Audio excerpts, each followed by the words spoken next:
Imekuwa ni jambo la kawaida kwa siku za hivi karibuni kuona madereva pikipiki na bajaji wakiweka taa zinazokera watumiaji wengine wa barabara. Open Media imemtafuta mdau kutoka mkoa wa Dodoma kutaka kujua ni nini hasa sababu ya kufanya hivi. Kwa majina mimi naitwa Agustini Nicholas Shayo. Yaani zile taa mara nyingi ni kwamba huwa zinanunuliwa tu madukani, wanapachika. Yaani ukijaribu kuangalia mfumo wa pikipiki kwa huku mbele unakutani umeharibiwa huu mfumo wa taa, alafu wanaweka mfumo mwingine ambao ni mpya, ambao ndio hizo taa ambazo za kukera.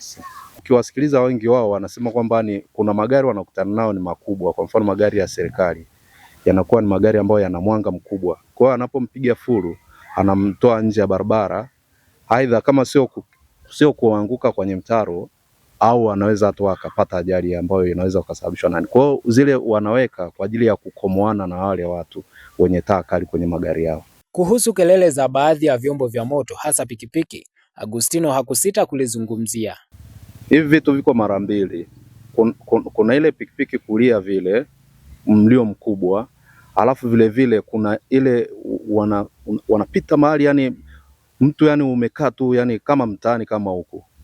Kuna ile wanapiga zile blasting yani unasikia mtu kama ana nani, sijui tuseme ni stop engine anayokuwa ina nani, inalia kama mtu kapiga risasi. Kwa huko mtaani kwa kweli yani huwa inakera sana. Hata hivyo, mapema hii leo Machi 27, 2026, madereva bajaji waliofunga taa hizo wamekamatwa mkoani Iringa, na hapa kamanda wa polisi wa mkoa huo Alan Bukumbi anazungumza nao. Sasa nadhani mnaona hii hali hii. Sawa? Hii ni sawa?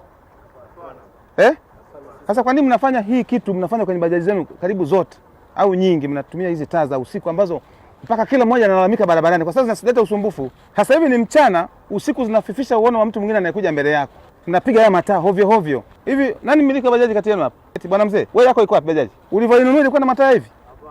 Sasa kwa nini mnaweka haya? Sasa mwenyekiti bwana, sisi hii bwana hii hakuna hii kitu hii. Hii kitu hakuna. Hakuna mtu ambaye hajawahi kulalamika akikutana na hii bajaji inapiga mataa hivi. Sisi kwetu ni marufuku. Sasa sisi hapa tumewakamata kwa sababu hili ni kosa. Kusababisha usumbufu kwa mtumiaji mwingine wa barabara ni kosa. Mimi ni Felix George na hii ni Open Online Media.